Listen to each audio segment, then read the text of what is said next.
కేసీఆర్ హరీష్ ఒత్తిడితోనే కాళేశ్వరం డిజైన్లకు ఆమోదం. కాళేశ్వరం కమిషన్ ఎదుట కుండబద్దలు కొట్టిన సిడిఓ మాజీ ఈఎన్సీ నరేందర్ రెడ్డి. పై స్థాయిలో మేము చూసుకుంటాం కదా, నీకేంటి ప్రాబ్లం అన్నారు. బలవంతంగా చెక్ లిస్ట్ పై సంతకాలు. బ్యారేజీల నిర్మాణం, నిర్వహణ, నాణ్యత అన్నింటిలోనూ తప్పిదాలు. సిడబ్ల్యూసీ ఆమోదం తర్వాత కూడా డిపిఆర్ లో మార్పు చేర్పులు. ప్రాజెక్టు ప్రతి డిజైన్ లోనూ తలదూర్చిన ఎల్ఎన్టీ కంపెనీ నిర్మాణాలను తనిఖీ చేసేందుకు గత ప్రభుత్వం తనను అనుమతించలేదని వెల్లడి. ఏమైందయ్యా అంటే ఈ ఇంజనీర్లు వీళ్ళంతా కలిసి సార్ ఇట్లా కట్టొద్దు సార్, ఇట్లా డిజైన్లు మారిస్తే ఉండదు సార్, ఈ ప్రాజెక్టు కూలిపోతుంది సార్, లక్షల కోట్ల రూపాయల ప్రజాధనం వృధా అవుతుంది సార్, ఇదంతా పబ్లిక్ పైసా సార్, దీన్ని నాగం చేయొద్దు సార్ అని చెప్పి ఇంజనీర్లు చెప్తే మీకెందుకు మేము చూసుకుంటాం కదా మీద అని హరీష్ రావు కేసీఆర్ ఇద్దరు బెదిరించి ఇంజనీర్లతో సంతకాలు పెట్టించారట. సంతకాలు పెట్టిస్తే ఇలా కూలిపోయింది. ఈ కూలిపోవడానికి కారణం ఏందని ఎంక్వైరీ చేస్తే ఇట్టెట్లా కట్టిరా అంటే మాదేం లేదు సార్, వీళ్ళిద్దరు మమ్మల్ని బెదిరించి సంతకాలు పెట్టిస్తే మేము పెట్టినాం, మా తప్పేం లేదు. వీళ్ళు కాళేశ్వరంలో వేల కోట్ల రూపాయలు దోసుక తింటందుకు మామ అల్లుడు కొడుకు ఆడినటువంటి డ్రామా ఇదని కాళేశ్వరం డ్రామా మొత్తం నిన్న బయట పెట్టారు. ఇక ఈ అంశం బయటపడుతుందని, ఇంకోవైపు నరేంద్ర మోడీ గారి పైన కాంగ్రెస్ పార్టీ తిరుగుబాటు చేస్తుందని, ఈ అంశాలు డైవర్ట్ చేయడానికి వీళ్ళు రైతు దుకాణం తెరిచిరు. నిన్న రైతు దుకాణం తెరిచి ఇక రైతు రుణమాఫీ గురించి బీఆర్ఎస్ అయినా మాట్లాడాల్సింది. బీఆర్ఎస్కి ఏమైనా అర్హత ఉందా? వీళ్ళ లంగకథల వల్లనే కదా ఇప్పుడు ఈ లంగకథలన్నీ ప్రపంచం చర్చించుకోవద్దని, వీళ్ళు చేసిన దోపిడీని ఎట్టి పరిస్థితిలో జనం ఆలోచించొద్దని నిన్న ఆ ధర్నా పెట్టిరు బీఆర్ఎస్ పార్టీ ధర్నా. తర్వాత అప్లికేషన్లు పెట్టుకోవద్దంటాడు కేటీఆర్. అప్లికేషన్ ఏమంటాడు? ప్రభుత్వం కావాలి. రైతులట ఏడికి పోవాలట, కాంగ్రెస్ పార్టీ నాయకుల దగ్గర పోరి మీకు రుణమాఫీ కాకపోతే అంటాడు. కాంగ్రెస్ పార్టీ ఏం చెప్తా ఉంది, మీకు రుణమాఫీ కాకపోతే ఒక అధికారిని ఏర్పాటు చేసి అధికారి దగ్గరికి మీ డాక్యుమెంట్స్ తీసుకొని పోండి, వెంటనే పరిష్కారం చేసుకోరని ఆయన చెప్తే మీరు ఆడికి పోతే రుణమాఫీ అవుతుంది కదా, మళ్ళీ మీరు రోడ్డు ఎక్కలేరు, మళ్ళీ బదనాం చేయలేము సర్కార్ అని ఇంత లపంగా మాటలు కల్వకుంట్ల తారక రామారావు నిన్న మాట్లాడతాం. అప్పుడు మీ ఇంటికే వచ్చిరా మరి మీ ఇంటికి ప్రగతి భవన్ కాడికి అప్పుడు మీరుంటున్న ఇంటికాడికి వస్తే గొర్ర గుంజుకపోతే కిరసనాయిలు పోసుకొని తలగా పెట్టుకున్నారు అప్పుడు కేసీఆర్ ఇంటి ముంగట. అది లేదా? ఇవాళ రైతులను రెచ్చగొట్టి, రైతులను ప్రభుత్వం మీదకి రెచ్చగొట్టి మాకు రుణమాఫీ కాలేదు, మాకు ఇది కాలేదని, రుణమాఫీ చేయడానికి టెక్నికల్ సమస్యలు ఉన్న విషయాన్ని ఉత్తమ్ కుమార్ రెడ్డి గారు, బట్టి గారు, ముఖ్యమంత్రి గారు 100 సార్లు చెప్పారు. ఈ మాట క్లియర్ గా చెప్పారు, చేస్తామని చెప్తున్నారు. నీకు నిజంగా బీఆర్ఎస్ పార్టీకి చిత్తశుద్ధి ఉంటే ఏ రైతులకైతే రాలేదో ఆ రైతుల లిస్టు తీసుకొని ఆ అధికారిని పెట్టకాడ తీసుకుపోయి వీళ్ళకి ఎందుకు కాలేదు అని చెప్పి దగ్గర చెప్పి నీకు సోయింటే, రైతుల క్షేమాన్ని కొడితే ఆ పని చేయవు. రైతులకు అన్యాయం చేయడానికి, రైతులను మోసం చేయడానికి, మీ రాజకీయ పబ్బం గడుపుకోవడానికి ఇలా రైతులను వాడుకుంటుంది బీఆర్ఎస్ పార్టీ. ఏం మురగబెట్టిరా మీరు రైతులకు? ఏం చేసిరా మీరు రైతులకు? మొత్తం మోసమే కదా మీ కుటుంబం. ఇవాళ రైతుల కోసం అక్కర రావాల్సినటువంటి కాళేశ్వరం ప్రాజెక్టు ఎందుకు గచ్చి తప్పిపోయింది? ఇవాళ 1,00,000 కోట్ల ప్రాజెక్ట్ ఎటుపోయింది? దీని మీద చర్చ జరగాలి. రైతు సోదరులారా, ఈ 1,00,000 కోట్లలో మీకు తలా ఒక 2 లక్షల రూపాయల పైసలు ఉన్నాయి. అలా ఎక్కడ 2 లక్షలు? 34 అంటే 6 లక్షలు. ఒక్కొక్క రైతు 6 లక్షల రూపాయలు మింగిరు. ఒక్కొక్క రైతు పేరు మీద 6 లక్షల రూపాయలు మింగిరు కేసీఆర్, ఆయన అల్లుడు, ఆ తర్వాత కేటీఆర్. రైతు ఏమంటుండ్రు? ఇగో మరి నిజంగా కేసీఆర్ మాఫ్ చేయకపోతే ఇంతమంది ధర్నాకోలేదు. ఇప్పుడు బలమైనరు అప్పుడు ధర్నాకు బలపుర ఏం మా పైనోడు పోయిండు, మా బియ్యనోడు ఇట పోయిండు. అంటే ఇది దౌర్జన్యమా లేకపోతే రేవంత్ అన్న మీద కోపమా? మీకు కావాలనుకుంటే అక్కడ పోయి బ్యాంకులో చెక్ చేసుకొని ఏమన్నా ప్రాబ్లం ఉంటే సాల్వ్ చేసుకోరు. కానీ వికెటార్ నాకు పోయి డౌన్ రేవంత్ రెడ్డి డౌన్ అంటే ఏందిరా? రేవంత్ రెడ్డి ఏమన్నా వీక్తారా మీరు? రైతుల స్పందన అది ఒరిజినల్ గా. అంటే బీఆర్ఎస్ పార్టీ ఈ రకంగా ప్రజలను మిస్లీడ్ చేస్తా ఉంది. నేను చెప్తా ఉన్నా, ఎన్నికల సంఘానికి చెప్తా ఉన్నా, ప్రజల్ని తప్పుదోవ పట్టిస్తూ, ప్రజల్ని కన్ఫ్యూజన్ గురి చేస్తూ, ప్రజల్లో భయాందోళనలు రేకెత్తిస్తున్నటువంటి బీఆర్ఎస్ పార్టీ గుర్తింపును రద్దు చేయాలి. బీఆర్ఎస్ పార్టీ గుర్తింపును రద్దు చేసి ఆ పార్టీలో ఉన్నటువంటి వాళ్ళని ఖచ్చితంగా శిక్షించాలి. ఈ కార్యక్రమం ఏది? ప్రజలను మిస్లీడ్ చేస్తున్నటువంటి వీళ్ళని. ఇలా రైతు సోదరులారా, 2 లక్షల రుణమాఫీ పంచాయతీ ఇది. ఓకే, 2 లక్షల రుణమాఫీ చేస్తామని కాంగ్రెస్ పార్టీ హామీ ఇచ్చింది. మేమందరం చెప్పినాం. మా నాయకుడు రాహుల్ గాంధీ గారు చెప్పిండు. రాహుల్ గాంధీ గారి మాట ప్రకారం 100కు 100% 2 లక్షల రుణమాఫీ చేసి తీరుతాం.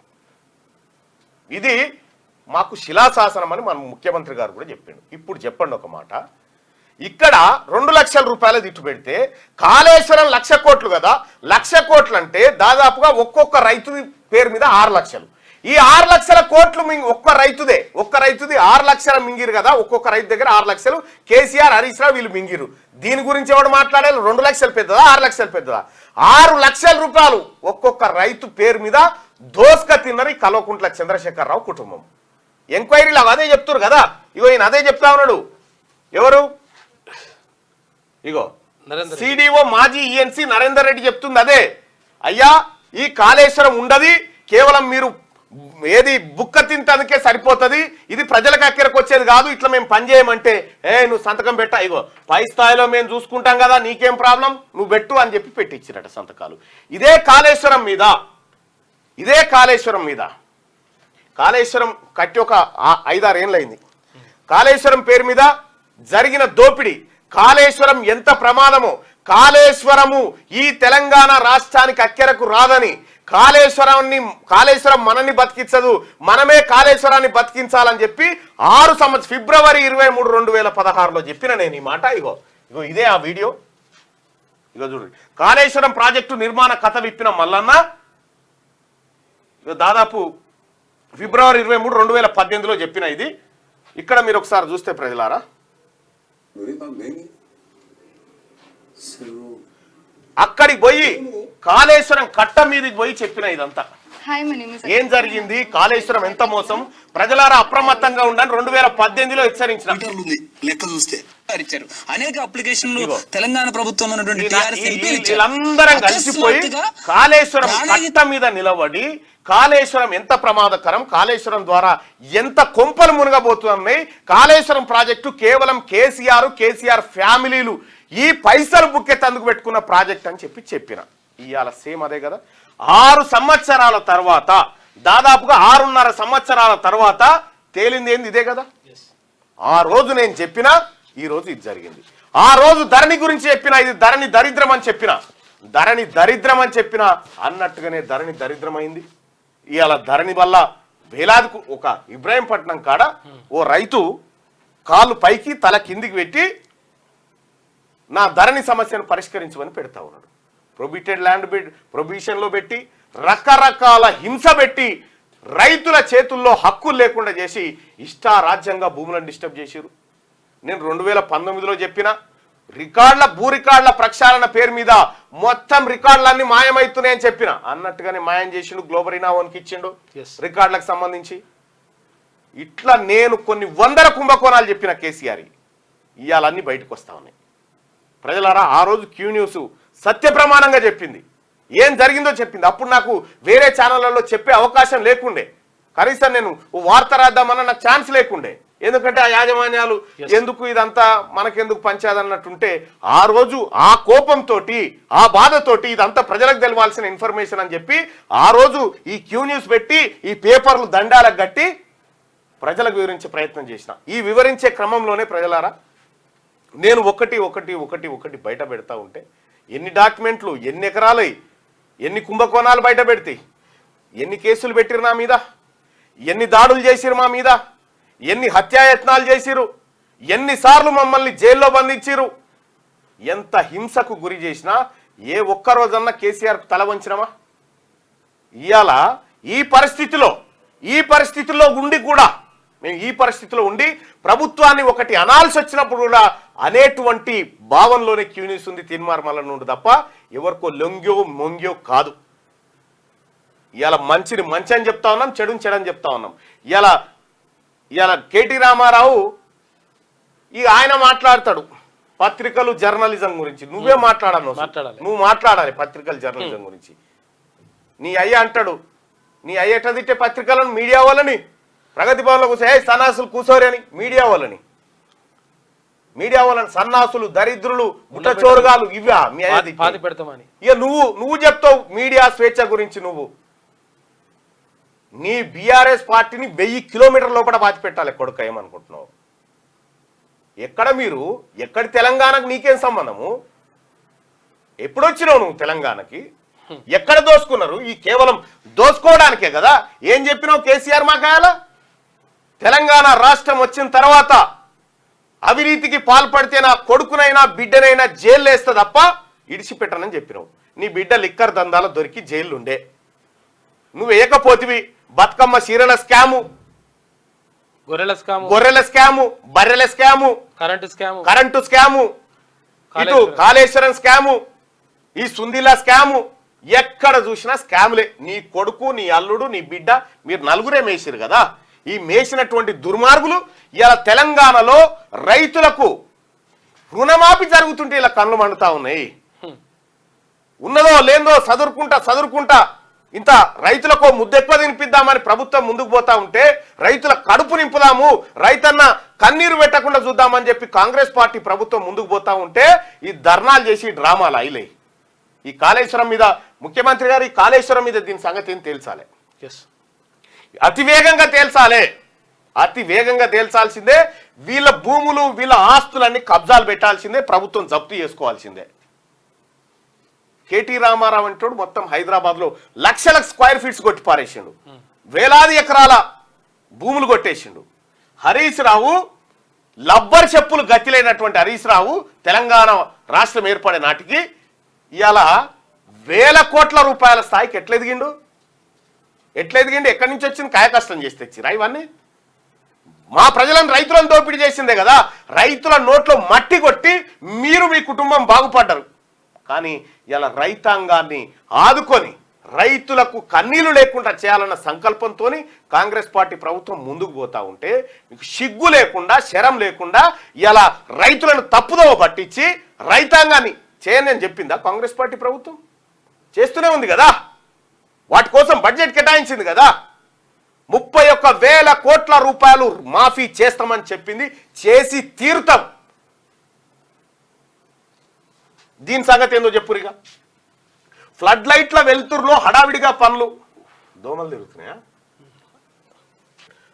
ఫ్లడ్ లైట్ల వెలుతురులో హడావిడిగా పనులు. కాళేశ్వరం ఎట్లా కట్టిరా అంటే, ఫ్లడ్ లైట్ల వెలుతురులో హడావిడిగా పనులు పూర్తి చేయాలనే తొందరలో రాత్రింబవర్లు ఫ్లడ్ లైట్ల వెలుతురులో పనులు చేశారని, ఈ హడావిడి వల్లే క్వాలిటీ కంట్రోల్ చెక్కు, గేట్ల ఆపరేషన్, బ్యారేజీల నిర్వహణ సరిగా జరగలేదని మాజీ ఎన్సీ నరేందర్ రెడ్డి చెప్పారు. వాస్తవానికి ఫ్లడ్ లైట్ల వెలుతురులో సీకెండ్ ఫైల్స్ పనులు చేయకూడదు, కానీ 5,000 సీకెండ్ ఫైల్స్ ను అలాగే వేశారు.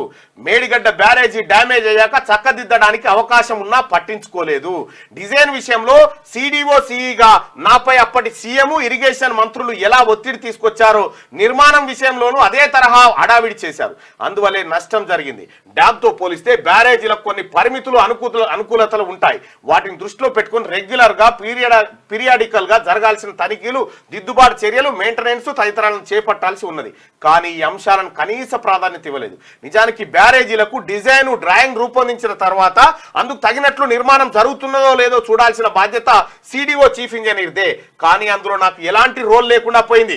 చెకింగ్ చేసే అవకాశం ఇవ్వలేదని ఆయన వాపోయారు. తాను ఏనాడు కాళేశ్వరంపై జరిగిన చర్చలు, సమావేశాల్లో పాల్గొననందున ఆ ప్రాజెక్టు ప్రతిపాదనలు, కాన్సెప్ట్ ఎవరిదో తనకు తెలియదని కమిషన్ కు నరేందర్ రెడ్డి తేల్చి చెప్పారు. ఇప్పుడు చెప్పు హరీష్ రావు, నువ్వు ఎంత దొంగవో ఈ ప్రపంచానికి తెలవాల్సిన అవసరం ఉంది. నీ అంత దొంగ నాటి సీఎం కేసీఆర్, ఇరిగేషన్ శాఖ మంత్రి హరీష్ రావు ఒత్తిళ్లతోనే కాళేశ్వరం ప్రాజెక్టు డిజైన్లకు ఆమోదం తెలిపానని స్టేట్ సిడిఓ మాజీ ఈఎన్సీ నరేందర్ రెడ్డి తెలిపారు. ప్రాజెక్టు డిజైన్లను పరిశీలించేందుకు తనకు కనీసం సమయం కూడా ఇవ్వలేదని చెప్పారు. ఈ మేర కాళేశ్వరం కమిషన్ అంగీకరించారు.